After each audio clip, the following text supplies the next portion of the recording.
May isa tayong cream dory. Gagawin natin ng fish fillet. Ganito lang tayo maghiwa, guys. Hatiin mo natin sa gitna.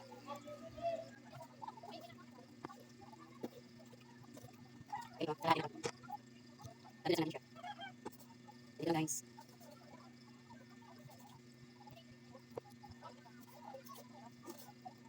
Wala siyang sa gitna. Wala na.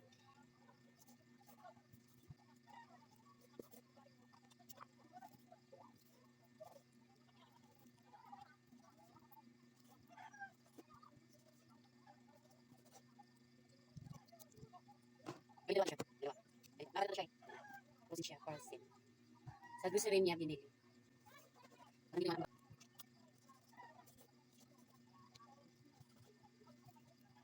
Tapos na tayo maghiwa, guys. Lagyan natin ng seasoning. Paminta.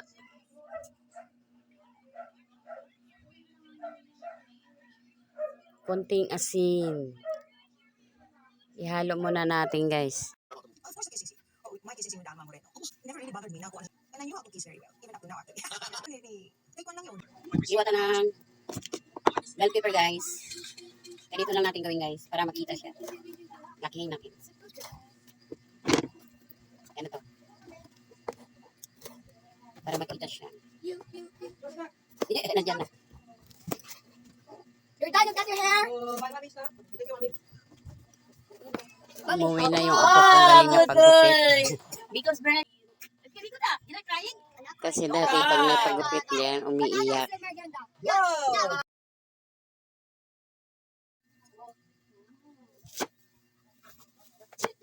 Are you good? Very good na daw siya kasi malaki na daw siya.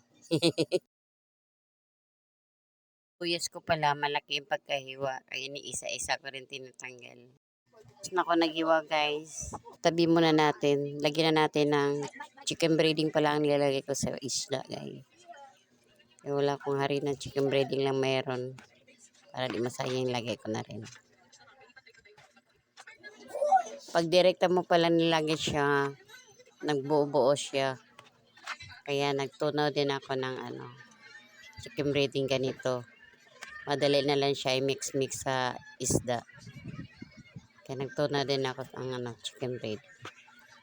Pwede din harina para may estimate siya ngayong alat. Kasi pag tinimplahan mo na ng isda saka chicken breading, medyo maalat-alat na siya. Ganda harina na lang.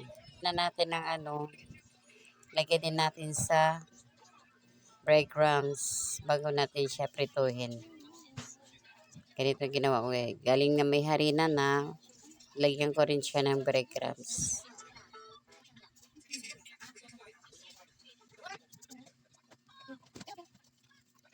Tapos na lahat ng ginawa ko, guys. Ito na.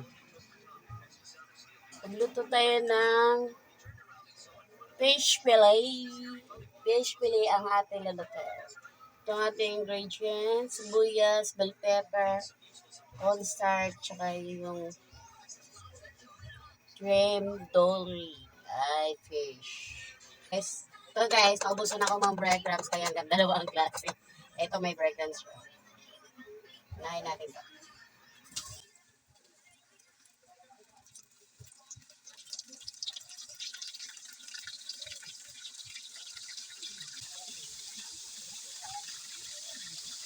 Unahin naman natin ito.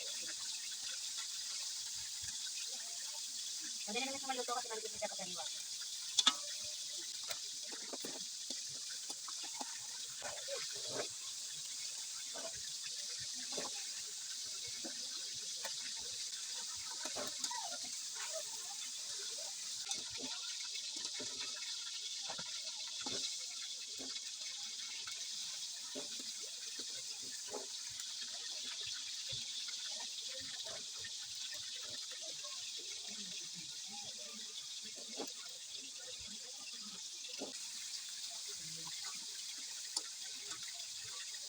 Tapos na lahat guys, gusto na tayo ng bawang, sibuyas,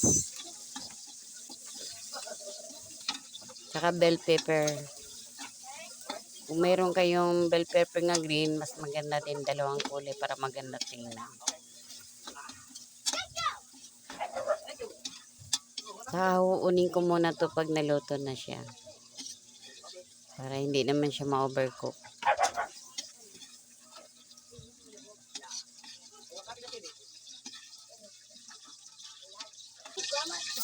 Lagay mo na ang konting tubig. Isang baso. Paminta.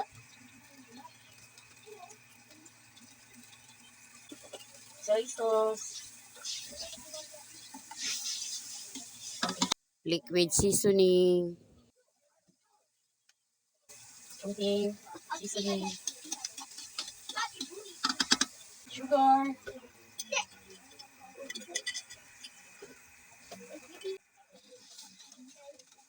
Halo natin guys para matunay yung sugar. Dagdagan ko pala ng konting tubig. Lagyan tayo ng tomato paste. Tomato sauce. Tsaka tomato sauce. Tansa-tansa lang to guys. Kasi kung mahilig magtakal-takal eh. Basta tikman ko lang kung tama na siya. Lagyan na rin natin yung pineapple juice.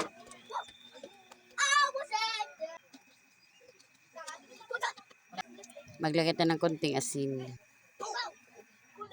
Cornstarch hanggang konting lapot lang, mo masyadong malapot kasi mayari na yung isda. Pasensya na kayo sa boses ng apo ko kasi naglalaro siya ng lolo niya.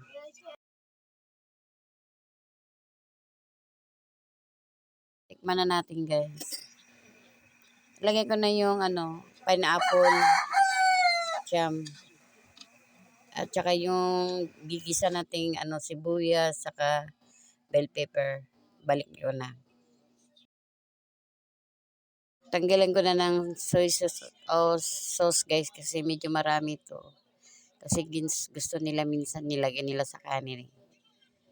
Yan, bawasan natin guys. Yung tama-tama na lang matira doon sa kawali.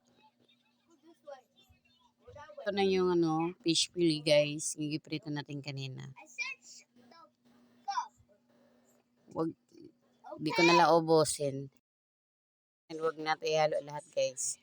Kasi may iba kasi gusto nga walang sarsa, yung prito lang. Kaya hinati ko. Ang ating fish fillet with soy sauce. Sweet and sour. Lagay ko na sa plato guys. Para kakain na.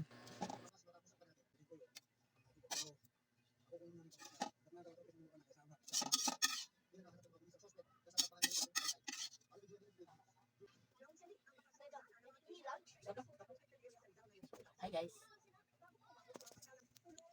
Okay guys, silip muna ako sa camera.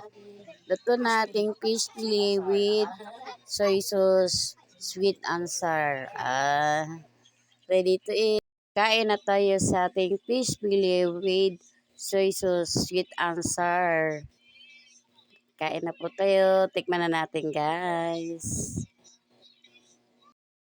Yummy guys, sa aking fish fillet with soy sauce. Thank you for watching. God bless everyone.